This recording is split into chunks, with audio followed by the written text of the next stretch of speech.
Good morning, everyone. This is lecture number 2, part 2 of our online maths video classes. Students, we are on the example number 12 of exercise 8.1. So, question number 12 is a fair coin is tossed. If the coin shows head, it is tossed again. But if it shows tail, then a die is thrown. एक coin toss करना है आपने, अगर उस पर head आ जाता है तो फिर से कॉइन टॉस करो, और अगर उस पर टेल आ जाता है तो फिर एक डाई थ्रो करो.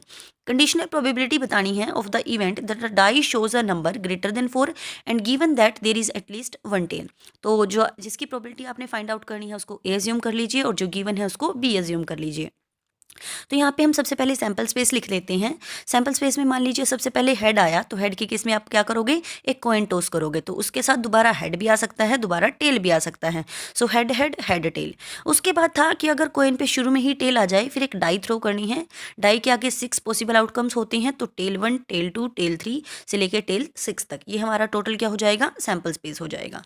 अब देखिए ए क्या बोला है आपको, ए बोला है let A B the event that the die shows a number greater than 4, कि जो डाई पे नंबर आए वो 4 से ग्रेटर हो. अब डाई पे नंबर देखिए 4 से ग्रेटर में तो T5 और T6 यही दोनों हो सकते हैं, तो ये दोनों आ गए. बी पे क्या बोला आपको, B with the event that there is at least one tail, कि कम से कम एक टेल हो, एक से कम टेल ना हो, एक से ज़्यादा हो सकती हैं, कम से कम एक टेल. तो यहाँ पे है कम से कम एक टेल, इन सब में भी सब कम से कम एक टेल है, इसमें कम से कम एक टेल नहीं है क्योंकि इसमें टेल नहीं है.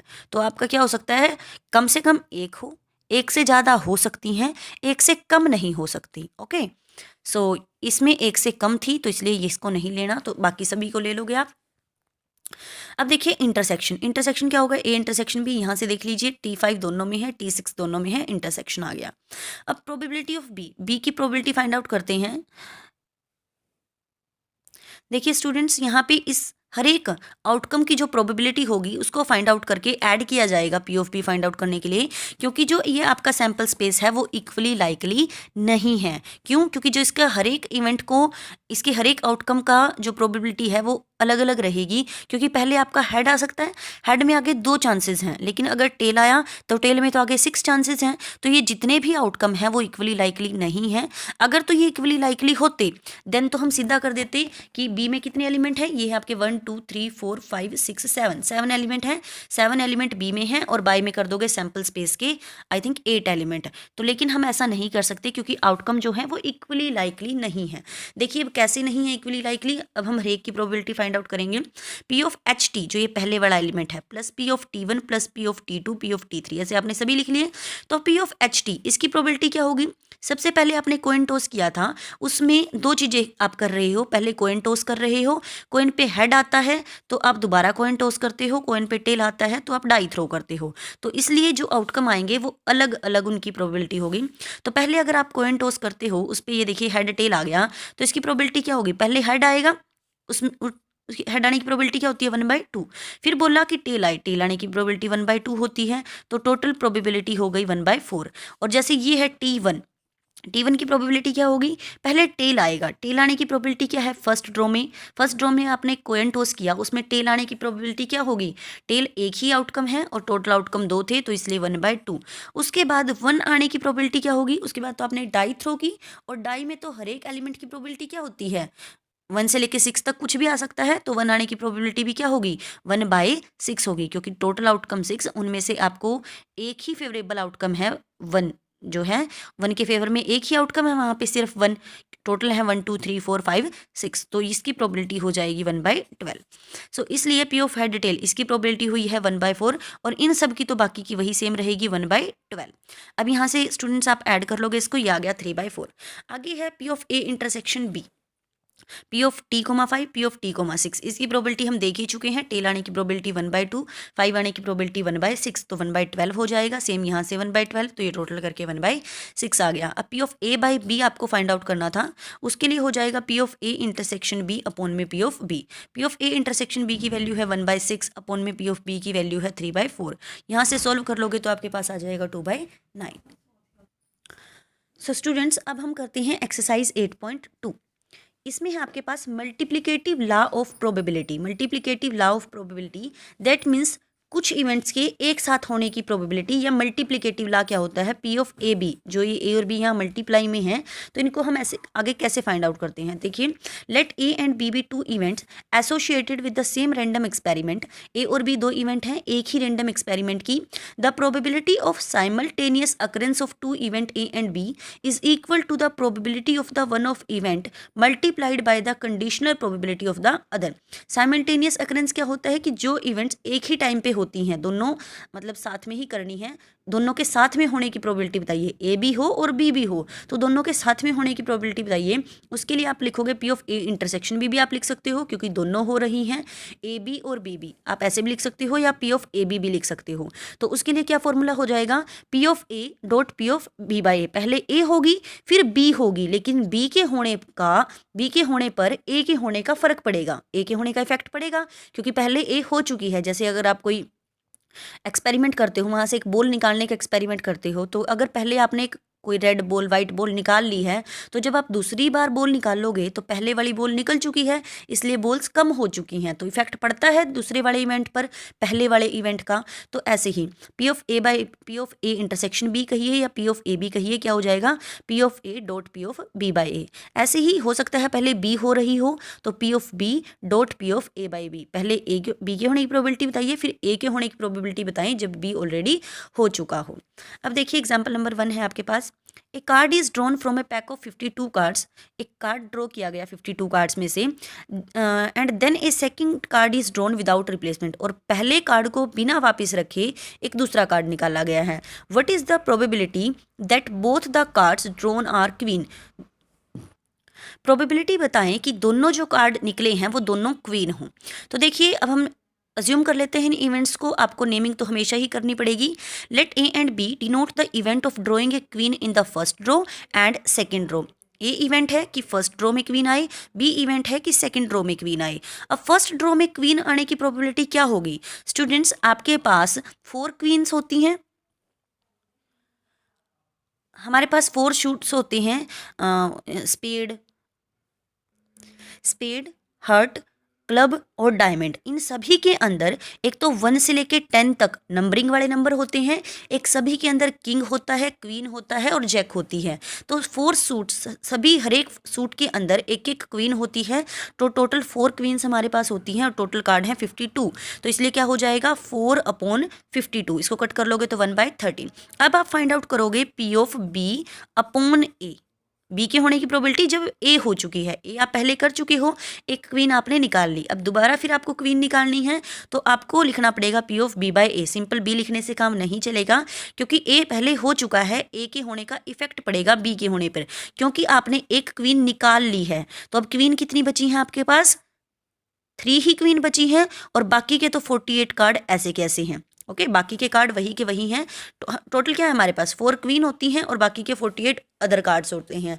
अब एक क्वीन निकल चुकी है तो क्वीन रह चुकी हैं 3 और टोटल कार्ड तो 48 के 40 सॉरी ये जो रिमेनिंग कार्ड हैं वो 48 हैं और टोटल में अगर आप बात करो तो ये कितने कार्ड बचे हुए हैं अभी 51, क्योंकि एक कार्ड निकाला जा चुका है तो अब 51 कार्ड्स बचे हुए हैं। कितने बचे हुए हैं 51 और उनमें से क्वींस कितनी हैं 3। तो ये हो जाएगी आपकी क्वीन होने की प्रोबेबिलिटी सेकंड रो में। अब क्या करना है, दोनों के साथ में होने की प्रोबेबिलिटी बतानी है। P of A B, P of A B को क्या करोगे आप, पी ऑफ ए बी कैसे फाइंड आउट करोगे, P of A dot P of B by A. So P of A की प्रोबेबिलिटी है 1/13 और P of B by A की प्रोबेबिलिटी है 1/17। तो ये हो गया 1/221। नेक्स्ट है आपके पास example number 2, a bag contains 10 white and 15 black balls. देखिए एक बैग है, इस बैग में आपके पास हैं 10 white balls and 15 black balls. Okay, so 2 balls are drawn in succession without replacement. 2 balls निकाल लिया आपने इन सक्सेशन मतलब लगातार, विदाउट रिप्लेसमेंट बिना कोई बॉल वापस रखे, पहले एक बॉल निकाली फिर दूसरी बॉल निकाली। What is the probability that the first is white and second is black. आपको प्रोबेबिलिटी बतानी है कि जो फर्स्ट बॉल हो वो वाइट हो और सेकंड बॉल जो है वो ब्लैक हो। तो आपको इवेंट्स का नेमिंग ऐसे ही कर लेनी है। Let A B the event of drawing a white ball in first draw and B be the event of drawing a black ball in second draw. अब देखिए टोटल नंबर ऑफ बॉल्स कितनी है आपके पास, 10 और 15 होके 25 बॉल्स हो जाएंगी, जिनमें से 10 वाइट हैं और 15 ब्लैक हैं। अब हमें फाइंड आउट करना है P of A, probability of getting a white ball in first draw. आपको ये लाइन लिखने की कोई नीड नहीं है, आप सीधा पी ऑफ ए लिखिए। अब पी ऑफ ए क्या है आपका, एक वाइट बॉल निकालनी है, तो कितनी वाइट बॉल है 10 और टोटल बॉल्स कितनी है 25, तो ये हो जाएगा 10/25। इन्होंने ये क्या किया, कम्बिनेशन लगाया हुआ है। कम्बिनेशन हम क्यों लगाते हैं, जब हम एक से ज़्यादा चीज़ों को एक साथ निकालते हैं तब कम्बिनेशन लगता है, तो यहाँ पे कम्बिनेशन लगाने की कोई नीड नहीं है। नेक्स्ट क्वेश्चंस में हम कम्बिनेशन लगाएंगे, जब आप 2-2 बॉल या 3-3 बॉल एक साथ निकालोगे तब कम्बिनेशन लगाना पड़ता है। जब आप एक ही चीज़ निकाल रहे हो तब कम्बिनेशन की नीड नहीं होती। तो अब मैं क्या कर रही हूँ, सिर्फ मुझे एक वाइट बॉल चाहिए, तो इसलिए 10 बाई टोटल हो जाती हैं 25, तो ये हो जाएगा 2/5। अब क्या करना है, आप P of B by A की प्रोबेबिलिटी बताइए, क्योंकि आप एक वाइट बॉल निकाल चुके हो, अब आपको सेकंड ड्रॉ में एक ब्लैक बॉल निकालनी है। तो P of B by A, probability of drawing a black ball in second draw when first draw has already occurred, जब फर्स्ट ड्रॉ हो चुका है। अब क्या करना है, एक ब्लैक बॉल निकालनी है, क्योंकि आप एक वाइट बॉल निकाल चुके हो तो आपके पास कितनी वाइट बॉल बची हैं, अब बची हैं आपके पास 9 वाइट बॉल, और ब्लैक बॉल तो वही 15 की 15 है। तो अब एक वाइट ब्लैक बॉल निकालने की प्रोबेबिलिटी बताइए, कितनी बॉल्स हैं ब्लैक 15, अपॉन में टोटल कितना है 24, तो ये हो गया 15/24 इज इक्वल टू, इसको सोल्व कर दिए 5/8 आ जाएगा। अब मल्टीप्लिकेटिव लॉ से मुझे दोनों चीज़ों के साथ में होने की प्रोबेबिलिटी बतानी थी कि दोनों हों, फर्स्ट पे वाइट भी आए सेकेंड पे ब्लैक भी आए, तो यानी कि दोनों इवेंट्स के एक साथ होने की प्रोबेबिलिटी मुझे बतानी है, पी ऑफ ए भी बताना है आपको। तो कैसे खुलेगा ये, P of A dot P of B by A, P of A की वैल्यू है 2/5, पी ऑफ बी की वैल्यू है 5/8, इसको सॉल्व कर दीजिए 1/4 आ जाएगा। आगे देखिए, A bag contains 5 white, 7 red and 8 black balls. If 4 balls are drawn 1 by 1 without replacement, एक बैग में क्या है, 5 वाइट बॉल हैं, 5 वाइट बॉल हैं, 7 रेड बॉल हैं एंड 8 ब्लैक बॉल हैं। If 4 balls are drawn 1 by 1 without replacement, अगर क्या है कि 4 बॉल्स निकालनी है आपने 1 by 1 एक एक करके विदाउट रिप्लेसमेंट, बिना वापस रखें, what is the probability that all are white, उन सभी के वाइट होने की प्रोबेबिलिटी बताइए। सो देखिए, हम 4 बॉल्स आपने निकालनी है, तो हम सभी की नेमिंग कर लेते हैं। Let A B C D be the event of drawing a white ball in first second third and fourth draw. अब हम बात करते हैं पी ऑफ ए, आपको फाइंड आउट करना है। पी ऑफ ए क्या है, फर्स्ट ड्रॉ में एक वाइट बॉल निकालनी है, निकालिए यहाँ से एक वाइट बॉल, क्या हो जाएगी प्रोबेबिलिटी 5 बाई टोटल है ये 20 बॉल्स, तो 5/20 करके 1/4 आ गया। अब बात करते हैं हम सेकेंड ड्रॉ की। सेकेंड ड्रॉ में क्या होगा, एक वाइट बॉल निकालनी है, जब ए हो चुका है, ए ऑलरेडी अकर्ड, यानी कि एक वाइट बॉल आप पहले निकाल चुके हो। अगर आप एक वाइट बॉल निकाल चुके हो तो यहाँ पे कितनी वाइट बॉल बची हैं 4, और टोटल कितना हो जाएगा, टोटल बॉल्स भी कितनी बची हैं 19, क्योंकि एक वाइट बॉल पहले निकल चुकी है। अब सेकंड ड्रॉ पे फर्स्ट ड्रॉ के होने का इफेक्ट पड़ा है, इसलिए कंडीशनल प्रोबेबिलिटी यहाँ पे फाइंड आउट की गई है, पी ऑफ बी बाई ए। अब हम फाइंड आउट करेंगे सी के होने की प्रोबेबिलिटी जब ए और बी दोनों हो चुकी हैं। जब ए और बी दोनों हो चुकी हैं यानी कि पहले 2 वाइट बॉल निकल चुकी हैं, अब कितनी वाइट बॉल बचेंगी, अब बचेंगे आपके पास 3 वाइट बॉल, और टोटल बॉल भी एक कम हो जाएगी, 18 बॉल्स रह जाएंगी, तो ये सॉल्व करके आ गया 1/6।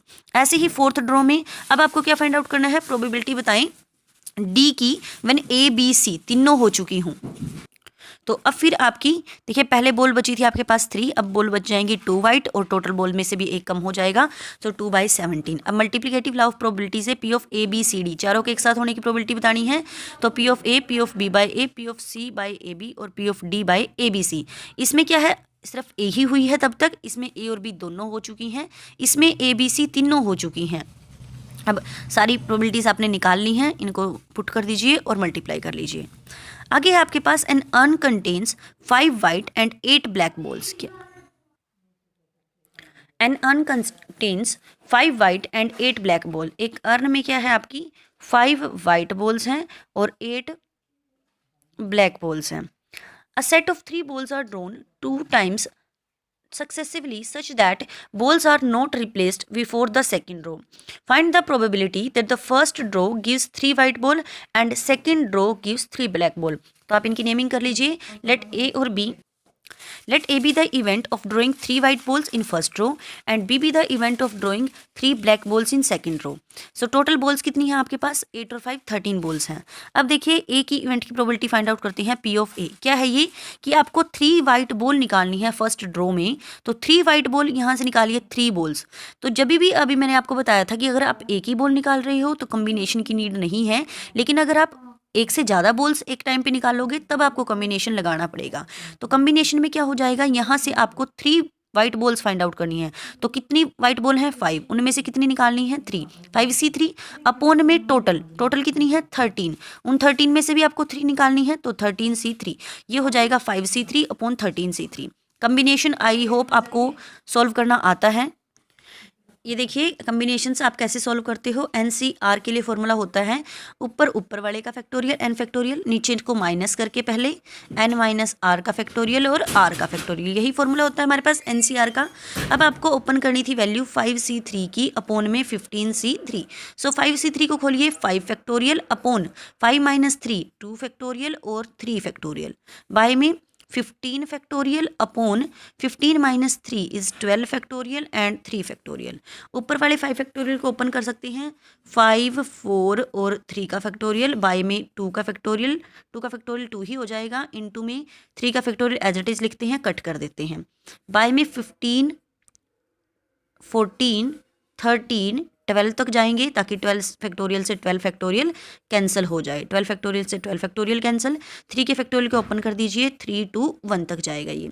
ऊपर देखिए कितना बचा 5 4 जा 20 और 20 के बाय में 2 है तो 10 आ गया ऊपर, अपॉन में यहाँ से 3 2 जा 6, आप इसको कट कर सकते हो 3 1 जा 3 3 5 जा 15, यहाँ 5 आ गया, 2 1 जा 2 2 7 जा 14, तो ये बना 5 7 35 और 35 की 13 के साथ मल्टीप्लाई। स्टूडेंट्स यहाँ पे आपको क्या करना पड़ेगा 35 की 13 के साथ मल्टीप्लाई करेंगे एंड सोल्व कर लेंगे, बट आई एम सॉरी यहाँ पे जो हमारा क्वेश्चन के अकॉर्डिंग है वो 13c3 लिखा हुआ था, हमने गलती से ये 15c3 के लिए सोल्व कर दिया, लेकिन सॉल्यूशन ऐसे ही होना है, पर कम्बिनेशन का फॉर्मूला आप ऐसे ही ओपन करोगे बिल्कुल ऐसे ही, ये यहाँ पे आंसर हमारा अलग आएगा अगर हम यहाँ 13c3 लिख लेते हैं। सो देखिए ये आप values I hope find out कर लेंगे। अब 5c3 की वैल्यू वही 10 आई है, 13c3 की वैल्यू आएगी 286 और इसको कट करके आ जाएगा 5 अपॉन 143।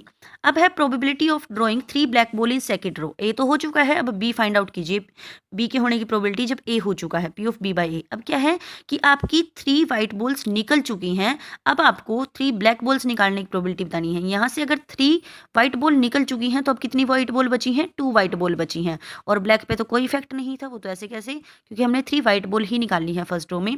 अब यहाँ से बता दीजिए 3 ब्लैक बॉल निकालने की प्रोबेबिलिटी, 3 ब्लैक बॉल निकालनी है तो इन 8 में से निकलेंगी 3 black ball, 8c3 upon total कितने हैं, टोटल है 10 बॉल्स, 10 में से भी निकलेंगी 3 10c3, क्योंकि ब्लैक में से 3 निकलेंगी और टोटल में से भी तो 3 अपने आप निकल जाएंगी, अगर आप ब्लैक में से 3 निकाल देते हो तो टोटल में से भी 3 कम हो जाएंगी। सो 8c3 अपॉन 10c3, इसका कम्बिनेशन आप ओपन कर लोगे, ये आ गया 7/15। अब मल्टीप्लिकेटिव लॉ ऑफ प्रोबेबिलिटी लगाइए, P of A B, P of A dot P of B by A, P of A की वैल्यू है 5 upon 143, P of B by A की वैल्यू है 7 अपॉन 15, तो यहाँ से सॉल्व करके आपके पास आ जाएगा 7/429। ओके स्टूडेंट्स, आज हमारी एक्सरसाइज 8.1 और 8.2 दोनों कंप्लीट हो गई हैं। आप इनकी एक्सरसाइज कंप्लीट करेंगे और मुझे पिक्स सेंड करेंगे। Have a nice day.